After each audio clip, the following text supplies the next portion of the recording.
Since gaining independence from their colonizers, African countries have faced numerous restraints that have hindered their development. Despite being a continent with a population of 1.4 billion people and 54 countries, Africa has struggled to attain the power and influence it deserves. This is because the West has intentionally perpetuated conflicts and problems in Africa, keeping its people occupied and preventing them from focusing on gaining power. However, the situation is changing. Africa has experienced a wave of coups that have brought loyal leaders to power. Additionally, African countries are diversifying their allies and establishing stronger relations with China and Russia. When Africa aligns itself with these two countries, it renders the West irrelevant. The West fears losing influence in Africa because allies like China and Russia empower Africa to exercise its own power. China, in particular, has revealed 5 strategies for African countries to follow in order to overcome Western influence without relying on external assistance. While China offers support, it encourages African countries to defeat their enemies independently because Africa has the capability to do so. Allies like China and Russia will assist Africa in this endeavor. The West's concerns stem from the fact that Africa has long witnessed a notable presence of foreign military personnel. More than a dozen countries have deployed troops and established bases across the continent. In a 2019 report, the Institute of Security Studies in South Africa identified at least 13 countries with military presence in Africa, along with around 11 foreign military bases in the Horn of Africa. The United States and its allies, including France, the United Kingdom, Germany, Italy, Belgium, Japan, and India, have a significant presence in Africa. Djibouti, in particular, has attracted attention as it hosts multiple foreign military bases, including those of the US, France, Japan, and China. Djibouti's strategic location at the southern entrance to the Red Sea, serving as a vital bridge between Africa and the Middle East, makes it a key geopolitical hotspot. All of this highlights that the independence African countries gained was carefully strategized by the West. They offered independence in a way that ensured African nations remained under the shadow of the West. Many African political analysts argue that superpowers strategically position their military deployments to guarantee access to resources and ammunition in case of warfare. In summary, Africa has faced significant restraints in its developments since gaining independence, largely due to the West's influence. However, Africa is now diversifying its allies and establishing stronger ties with China and Russia. The West is concerned about losing its grip on Africa, as these alliances empower Africa to exercise its own power. The presence of foreign military personnel in Africa further underscores the strategic interests of various countries. The rush to establish military bases in Africa is not unique to the continent. Similar instances can be seen globally, such as the conflict in Ukraine. Professor Ahmed Jazbeh from the University of South Africa explains that the competition for foreign military bases in Africa goes beyond resource extraction and is driven by competing geopolitical interests.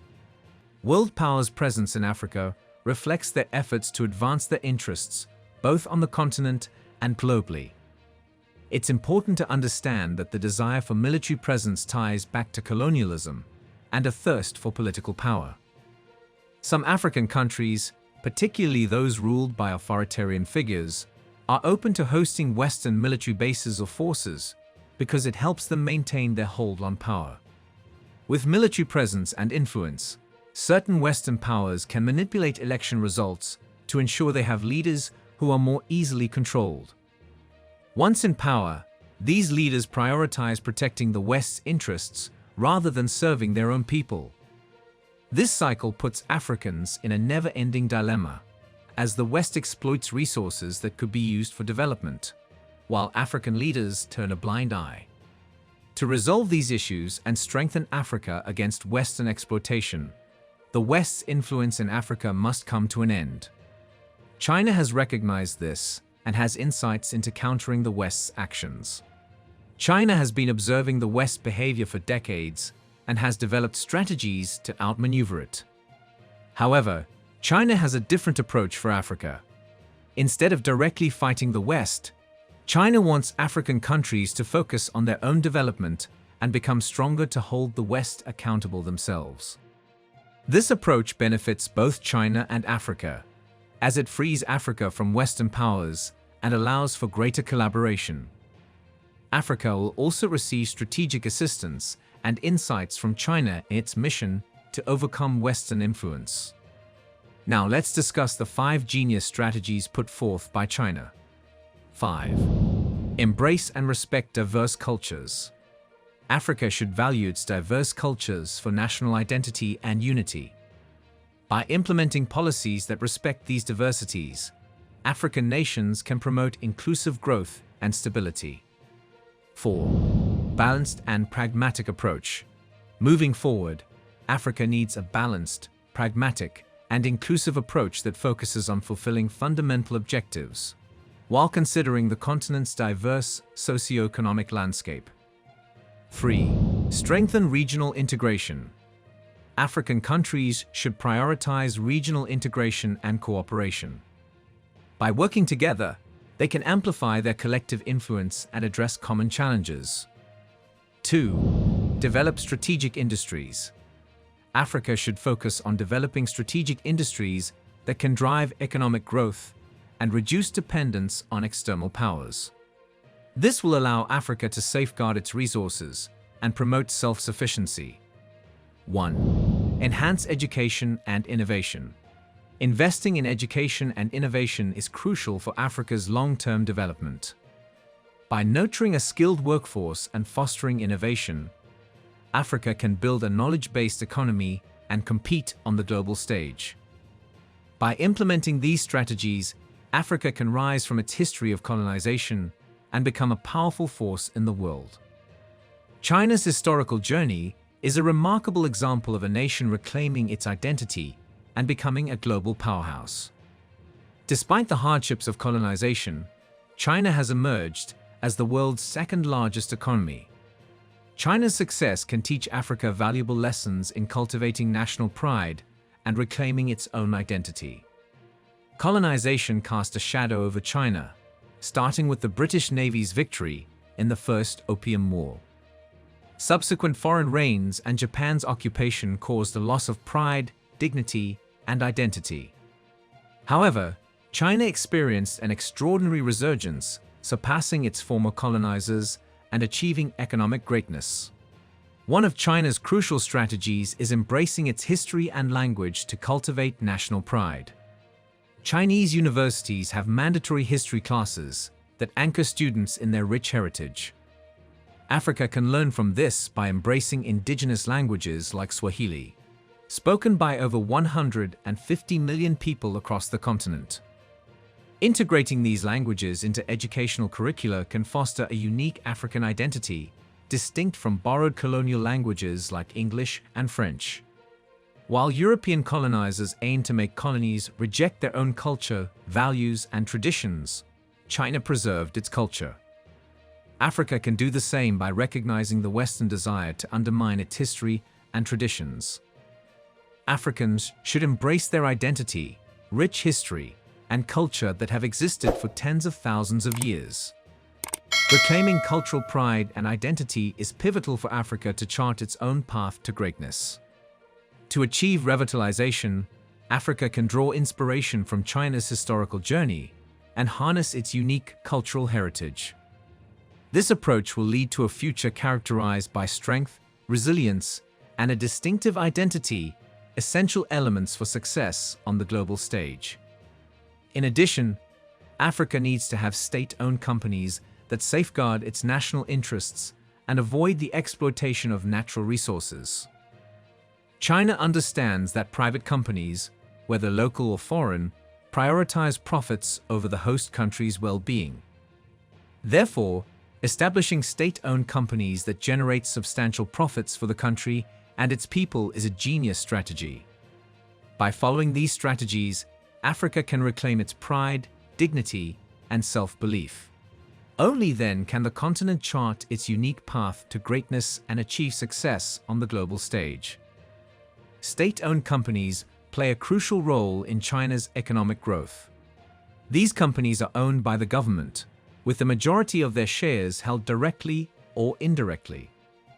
Some of the largest state-owned entities in China include CIPC Group, China National Petroleum, and State Grid. These companies contribute about half of China's industrial output and have a significant impact on the country's GDP, which was around $18 trillion in 2020.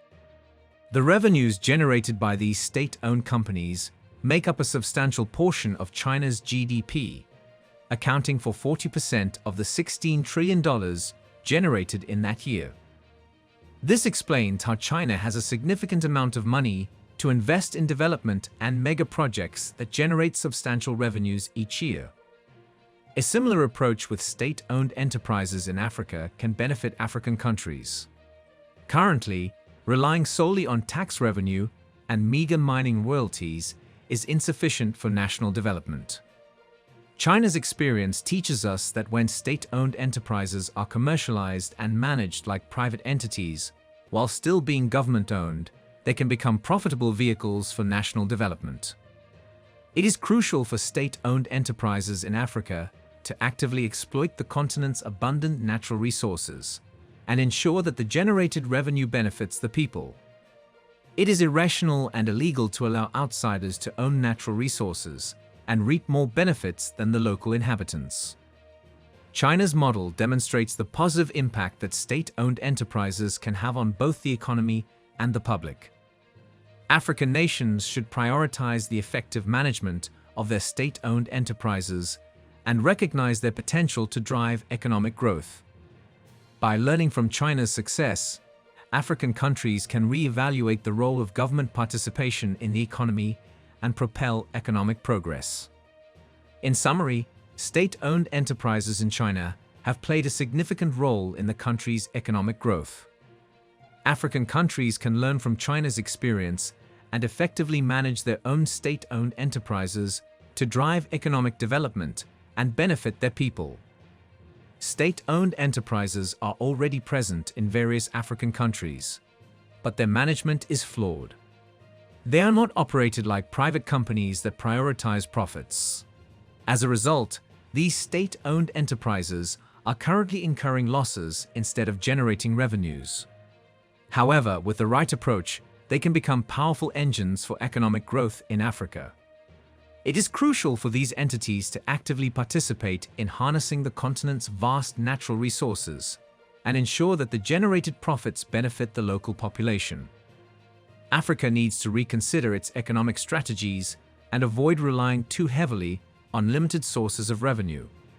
Instead, the continent should learn from the lessons of successful state-owned enterprises and leverage its natural resources through these entities in a way that directly impacts the local population. In terms of decision-making, Africa should adopt strategic economic and political structures that are guided by its national interests. China provides a practical example in this regard. After establishing the People's Republic of China in 1949, the country shifted to a one-party state and initially embraced communism. However, over time, China transitioned to a socialist market economy that combined elements from various economic systems to serve its national interests. China's choice of a one-party system with some democratic elements ensured stability, which was recognized as necessary for development. China did not blindly accept the ideologies and systems offered by the West. Instead, Chairman Mao Zedong understood the realities on the ground and created a political structure specifically tailored for China. This allowed China to oppose capitalism while implementing specific capitalist policies in certain regions, adapting to its own needs. In contrast, Africa has experienced unsuccessful attempts to embrace capitalism, socialism, and communism. Now, the continent faces the need for pragmatic action to promote, advance, and safeguard its national interests. By learning from China's approach and adapting it to African realities, Africa can establish effective economic and political structures that serve its unique needs and drive sustainable development. State-owned enterprises in Africa have the potential to contribute significantly to economic growth. To realize this potential, these entities must actively harness the continent's natural resources and ensure that the generated profits benefit the local population. Additionally, Africa should adopt strategic economic and political structures that are guided by its national interests, learning from successful examples like China to promote stability and drive progress. Africa needs a political and economic framework that focuses on achieving objectives like food security, quality healthcare, universal education, and economic opportunities for all. When designing these structures, African countries should consider their own political, social, and economic realities to create systems that align with Africa's needs. This is similar to how China has transformed its political and economic systems, turning communism into a socialistic education model. China's educational approach aims to develop a skilled workforce from an early age. Its economic structure, known as a social market economy, draws from multiple systems to serve the best interests of the nation. China recognized the importance of stability for development and adopted a one-party system with limited democratic features, which facilitated the country's rapid progress.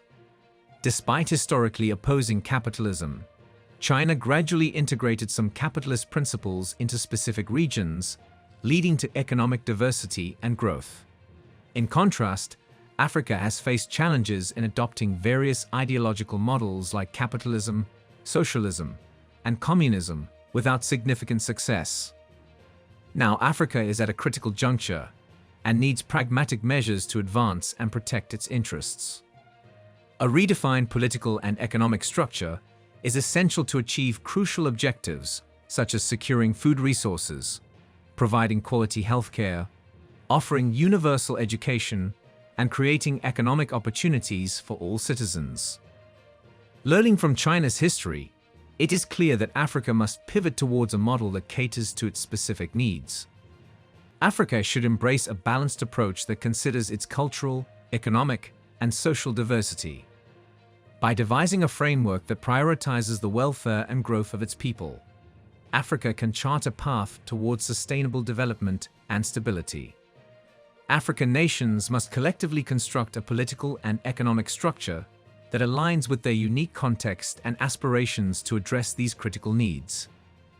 This framework should ensure immediate and sustained development, guaranteeing access to basic needs such as food, healthcare, education, and economic opportunities for all citizens. It is important for African countries to make and implement policies swiftly, with zero tolerance for any breaches. In 2008, while much of the world was debating how to respond to challenges, Africa should focus on taking decisive actions to drive progress. China responded swiftly to the economic crisis in 2008 by implementing an economic stimulus plan. This plan involved increasing public investment in infrastructure, reducing taxes, and relaxing credit restrictions for mortgages and small to medium-sized enterprises. As a result, China's economy grew by over 9%, while the rest of the world experienced a GDP growth rate of 3%. The success of China's response can be attributed to its fast and decisive policy implementation. African countries, on the other hand, may take more time to deliberate on matters before making decisions. However, adopting a swift and decisive approach once a decision is reached could enhance their progress. It is important for African nations to prioritize appointing qualified and capable individuals for government positions. China, for example, selects top university students to work in the public sector, recognizing the importance of having highly skilled professionals to tackle global challenges. African nations can benefit from prioritizing the recruitment of highly qualified individuals for government roles. Following China's example of selecting top-performing university students for public sector positions can significantly improve the efficiency and effectiveness of governance. China's success is also attributed to its ability to deliberate on decisions and swiftly implement them. African nations can adopt a similar approach to streamline their policy execution. Additionally, having capable and highly skilled individuals in government positions, as practiced in China, can enhance the efficiency and effectiveness of African governance. One crucial aspect for African countries is to have long-term development and visionary programs. Currently, many African countries lack long-term policies and programs to pursue. African leaders often come and go without undertaking major projects, with only a few exceptions like South Africa, where long-term strategies have been implemented. In contrast, throughout its history, China has undertaken ambitious and visionary projects such as the Great Leap Forward, the Open Door Policy, and the Go Out Policy. While not all of these initiatives achieved their desired results, they had clear objectives. The economic reforms initiated by the Open Door Policy, for example, laid the foundation for rural industrialization, business reorganization, and inviting foreign direct investment into China's economy. In summary, African countries can learn from China's experiences in responding to economic challenges. Adopting a swift and decisive approach, appointing highly qualified individuals for government positions, and implementing long-term visionary programs can contribute to their progress and development. By implementing these strategies, African nations can enhance their governance, streamline policy execution, and pursue sustainable economic growth. Official data from China shows a remarkable reduction in the country's poverty rate. It dropped from 53% in 1981 to 2.5% in 2005, lifting an estimated 300 million people out of poverty. Today, China has achieved 0% poverty. In total, China has lifted 800 million people out of poverty, which accounts for 75% of global poverty. This achievement was not the work of a single leader, but the result of the collective effort and hard work of the Chinese nation over many decades. China's success in poverty reduction was not achieved in a short period of time. It was a long-term plan that spanned several presidencies and required the dedication of the entire nation. When one leader, Mao Zedong, faced challenges in bringing the Chinese economy back on track, another leader, Deng Xiaoping, emerged in 1978. Deng Xiaoping is credited with transforming China's economy. Despite some reforms deviating from the communist or socialist model, Deng Xiaoping remained committed to advancing China. His famous quote, "It doesn't matter whether a cat is black or white, as long as it catches mice," emphasized his focus on economic growth. Deng Xiaoping's opening up strategy facilitated small-scale foreign direct investment in special economic zones, reduced bureaucratic hurdles for foreign companies, and improved infrastructure to attract international corporations. His reforms also included restructuring state-owned enterprises, either by selling, merging, or closing them down, transforming them into major economic drivers under the term socialism with Chinese characteristics. China's entry into the World Trade Organization in 2001 further stimulated its economy through increased exports. In contemporary times, China's current leader, Xi Jinping, advocates the Chinese dream, prioritizing the improvement of the average Chinese citizen's quality of life. African nations can benefit from implementing clear, daring, and imaginative policies, similar to those observed in China's history. They should aim to reduce dependence on external interventions and judgments. It is important to recognize that African nations have the capacity to execute visionary projects effectively. They just need guidance, which China can offer. Until now, the economic policies of many African countries have been influenced by foreign entities, relying on aid packages and loans from international institutions. However, African countries now need to articulate their vision, formulate precise plans, and take control of their development. African countries should not strive to duplicate China's path, but draw inspiration from its success. They should use China's valuable insights instead of taking direct orders. South Africa has emerged as an African country that has aligned itself with China, leveraging China's economic relations with other countries. It is diversifying its relations and becoming part of the BRICS alliance, which will soon include powerful members like Saudi Arabia and other Middle Eastern countries. As for whether African countries should establish the same relations with China as they had with the West, it is important to have a different approach this time to ensure they are not exploited. African countries should carefully consider their alliances with both Russia and China, ensuring that they are based on mutually beneficial terms and that they safeguard their own interests. By having the right mindset, self-reliance, and leveraging their capabilities, African countries can achieve significant feats and chart their own path to development.